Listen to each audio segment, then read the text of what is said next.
Hello to the YouTubeverse. Welcome to the Dave DY Show. It feels like you have to sing your introduction, which is stupid. Welcome to the Dave DY Show. So I'm sitting here, and I've done a number of YouTube casts on travel and MMA and rugby, sports, a little bit on like self-improvement resolutions, New Year's resolutions, cannabis, right? Your money, your cash money at the beginning of the year, divorce.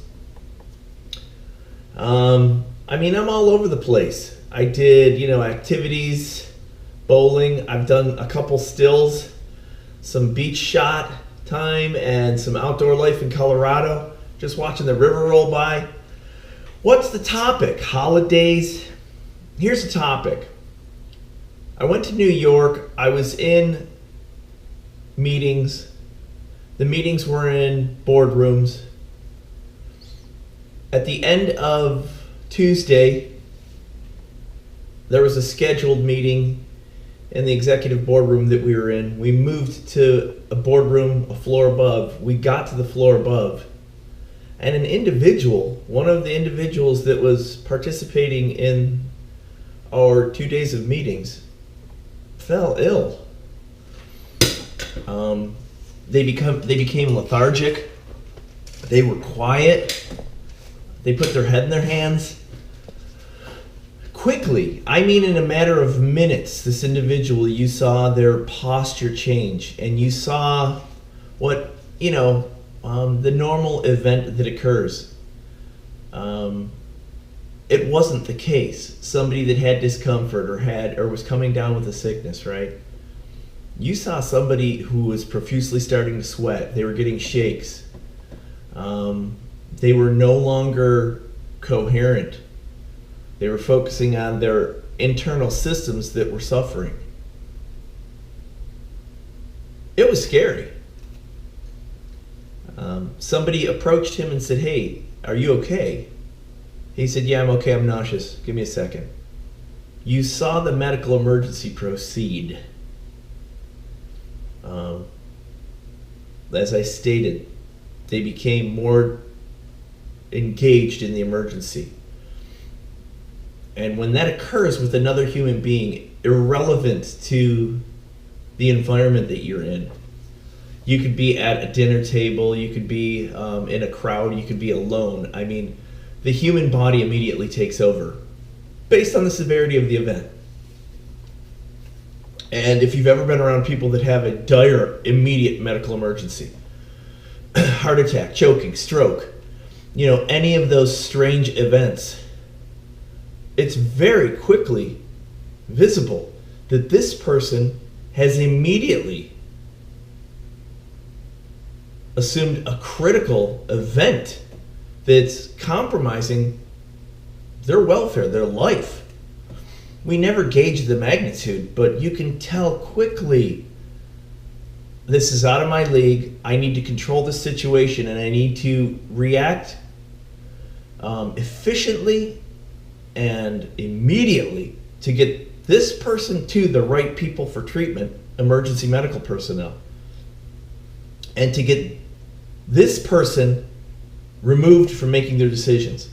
And it quickly came to that with this individual. They ended up laying on the floor in the executive room, the executive boardroom that we went to. Individuals, of course, you're with a bunch of senior managers. Are you okay? Can we get you water? Can I get you a wet compress? No, I'm okay. I'm just nauseous. Almost the normal banter when you have to help this person. And it was. It's never a favorable event. I've experienced multiple throughout my life, and it's a strange reaction it's a strange predicament that we're presented with that we then have a reaction toward. I've always stayed calm during them. And this one, I wheeled backward. I was in an executive high back. I was in a chair. I wheeled backward and a number of people converged on this individual and they took care of business. Right? Everyone in the room. So in walking down to the car in the parking lot later in the day and talking with an individual that was with me, everyone in that room was out of shape.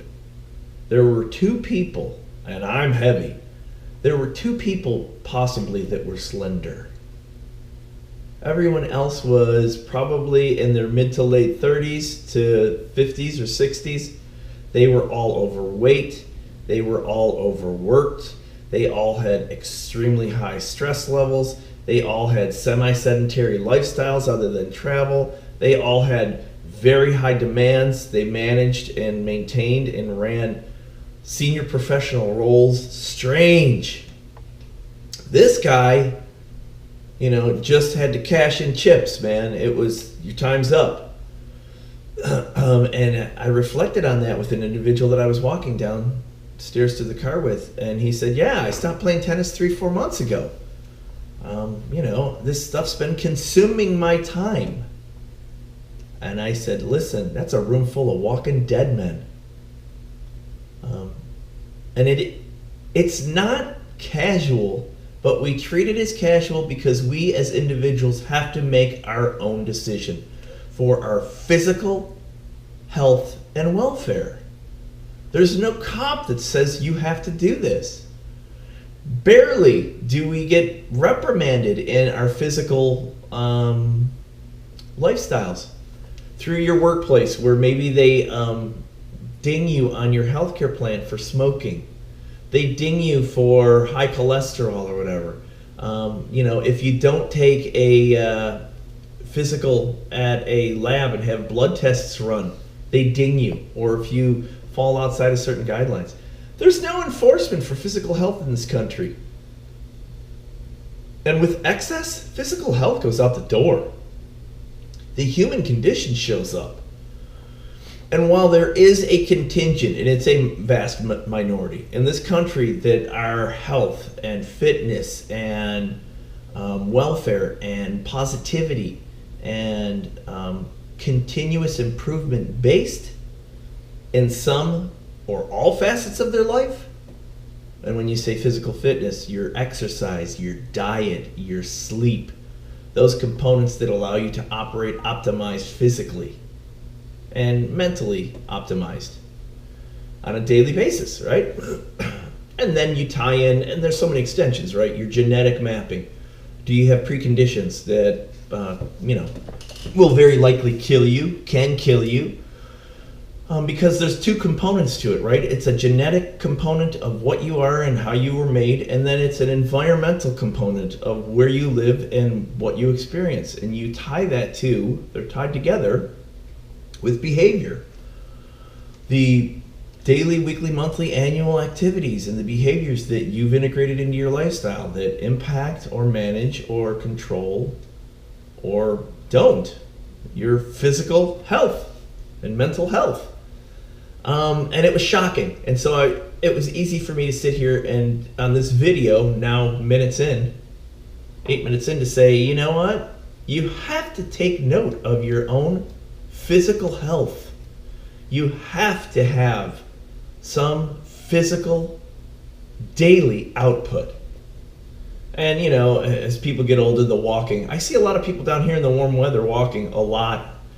Many are older. Some are middle-aged in their 40s or 50s, like myself.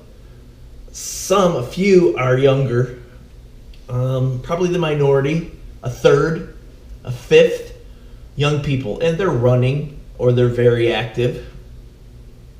Mostly, though, older folks, mostly middle-aged folks, walking, and many times with an animal tied to pet health.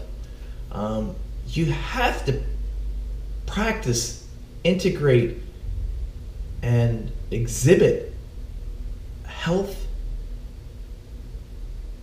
structure, good health structure in your life, or you're throwing it up for an unknown.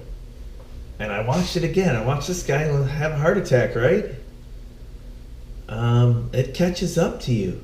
And you know what? The dealer calls your chips in, man. So it's not hard. You know, if you do one component toward better physical health, one component, which, you know, it can be broken down as a milestone or maybe a major task below it. Because in a generic format, you can't just say, you know, change your diet. It has to be for people that are not healthy, that are not optimally healthy, that are not, you know, marginally healthy or adequately healthy. It's got to be for people that are marginally unhealthy, that are inactive, that have done this for years, that are professionally oriented, that are family oriented, that sacrifice all for others rather than themselves. Their own health takes backseat, and it will kill you, and it will kill you young in your 30s. But you have to do that analysis and say, you know, am I overweight? Am I lethargic? Am I, you know, any of those exhibited unhealthy traits? You know, do I have to cut out soda? Do I have to cut out processed sugar? Do I have to cut out fats? Do I have to cut out processed food, junk food, sweets? Do I have to cut out meat? You know, dairy? And if I do that, what impact will it have? And in fact, before any of that, what's my real assessment? Go to a doctor. Get a full-blown physical. Look at your blood markers. Perform some basic aerobic and anaerobic exercises. Set a baseline where you can't go up 10 flights of stairs. I can't walk a mile. I can't walk a quarter mile without winding and sweating, right? Without severe fatigue, without some type of impact to my physical ability, my hip, my knee, my ankle, my foot, my shoulder, right? All those pieces. And you can't have excuse when you go, yeah, I can't walk a quarter mile with my hip. Well, what has that done? Well, I hurt my hip. Well, genetically, my hip. Well, my hip. Okay. What are the effects of that hip causing you inactivity? I'm overweight. I'm immobile. I have an offset gait. I actually have wear now showing on a knee or ankle. It's impacted my family welfare, where we travel, what we go and do, my sports and activities, whatever. Be truthful about that. And only then are you going to state, my God, this has really damaged my life, and I need to address this piece. And you can't say, you cannot, no one can say, I'll be okay without addressing this. Because when you've done this assessment, it's clear that you are no longer okay. If these factors have measured up, and you've clearly stated your position on them, and now you can state, you know, oh, this doesn't even impact me, or it impacts me some. Bell curve, right? Or this completely impacts me. This has been a detriment to my lifestyle. And if it impacts you some, or it's been a detriment to your lifestyle, that's a focal point for action. Focus on that one thing. Fix it, address it, change it. And then when that changes in the course of 2 weeks, 2 months, 2 years, because those are the time frames you have to apply, not 2 days, never 2 days, nothing. Nothing in 2 days, nothing in 2 weeks, 2 months maybe, 2 years maybe, yes. Those are lifestyle changes. Those are physical activities and changes that you can then have measure, and you can see the positive. You can see the change. That's the time frame that's needed. And it can't be a fake time frame. It has to be applied, where you've done the work, right? And then you pick the next item. And if you don't apply a methodology, a basic project plan, a basic structure in that manner, nothing will happen. You'll have no change. You'll have distraction, you'll have chaos, you'll have ups and downs. It will become cyclical. that starts to impact your emotional, social wellness. That gives you peaks of happiness, success, and adulation, and then peaks of depression. And that's, not to say that changes that come with the hormonal components of it, because when you're more active, your body produces more hormones. When you change your diet, your body produces different endorphins and hormones. And these are all known. This is stuff that's been known for 25, 30 years. We've really started to look at this stuff. And if you're not putting in attention toward any of it, God bless you. And I hope things continue okay. But it's a roulette. It's a lottery. That's what you're on. And if you're not picking pieces to address, then where are you putting your time and what are you doing? And you need to really look at that, because this needs to be an integral piece of your life, your physical welfare. It has to be. We will age, things will break down, your quality of life will diminish, and you'll die. And that's a generality, right? Some of us won't. Some of us will smoke and drink until we're 88. We'll cough up a lung every morning. We'll stay slender because that's our genetics. We'll power through the, Crohn's disease or whatever bothers us on occasion with quarterly fits, whatever it is. And for all intents and purposes, we'll live. We'll complain about it sometimes when it occurs. People around us will know when we're irritable or whatever, and then we'll manage. It's so much easier to manage it as opposed to having that manage you. It is easier. It's difficult to start. It's difficult to integrate and to take that ownership. When you do, it's so much easier. And you pick one thing so that you don't become overwhelmed and then have the opportunity to make an excuse. Because if you pick the one thing and you don't manage it and you don't have some modicum of success, you'll have to sit there and go, I failed because of this. Simple. You're not going to be able to say, you're going to have to be truthful and say, I stopped doing it. I didn't want to do it. I was distracted. Whatever the case was, whatever the case is, and you'll be able to quantify that. And that will be the truth.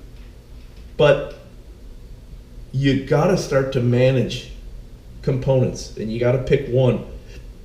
Make some progressive improvements, and then continue to integrate more and more of those type activities, those type of processes into your life. Before you know it, you'll have multiple successes of key pieces of your physical ability and welfare that you've made moderate or possibly huge improvements on.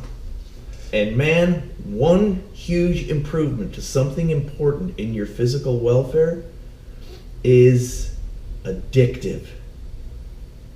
It feeds others. And that is the process that allows us to continue to improve and to have dramatic changes in our lifestyle.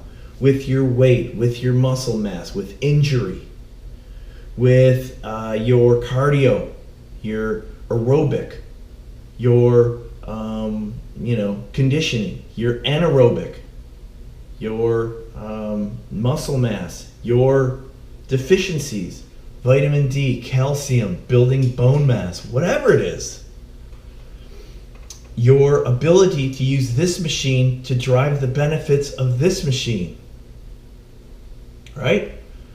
Clarity of thought and calm and logic and ability to properly, process in your brain, compartmentalize, manage, and then other really scary parts like surgeries, right?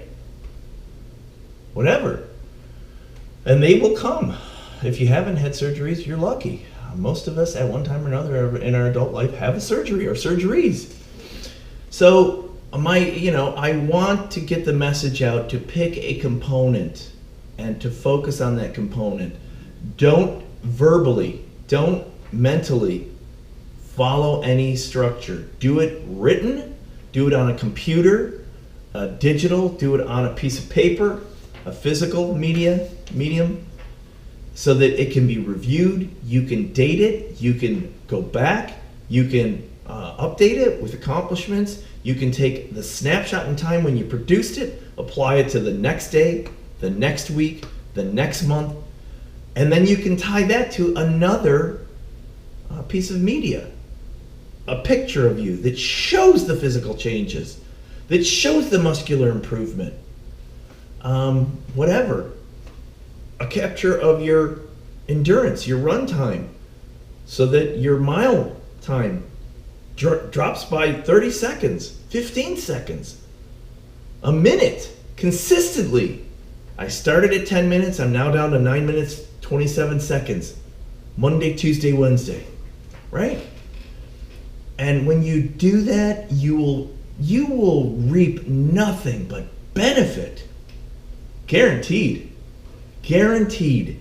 And a lot of people right now sit there and go, I know. Fucking have to tell me that. You think I'm stupid? It's nothing to do with being stupid. It has to do with breaking the human condition of habit. We are fundamental creatures of habit. And we allow our habit to manage us as opposed to managing our habits. So I wanted to get this out there because it was and I mean, I'm old and, you know, I've seen stuff, but it was upsetting to watch that experience take place, you know, in a building and watch an individual suffer an emergency medical situation. And then to contemplate what just happened and why, and apply that to me. And then for me to state, look, I'm just talking here. You know, I'm no expert, I'm no loser, I'm no know-it-all, I'm no poster child. I'm just somebody that at the present is sharing information out. And I felt it was important to share this one from this personal experience, and I wish you luck. You know, subscribe, comment, like, put any of your thoughts down for anybody that's watching, but make some improvements in your lifestyle. And if you're fundamentally happy and physically happy and fit for whatever your needs are, maybe don't change a thing, but maybe do an internal personal analysis. Do some basic analysis. Do it outside of whatever habit you're in so that you can see the truth of the matter. And take a baseline, take a measure, and then go from there and say, you know what? Right now, for the next year, I don't think I need to do anything. I'm applying my energies, my focus, my mental acuity. I'm applying my finances, my time, my efforts, all toward this, right? And I run the kids around, and on weekends we do sports with them or whatever we do. That's enough for me now. And that's okay. But seeing as it's the new year, your physical health, spend this remainder of the month to look at it and maybe troubleshoot or change or put something in place so that it moves you toward a positive track of improved physical health, as opposed to going down the same old path you've been going down for days and weeks and months and years. And as you age, it's killing you. So, food for thought. Wanted to put that out there, guys. I hope you watch. I hope you enjoy. Subscribe, comment, like. Dave out.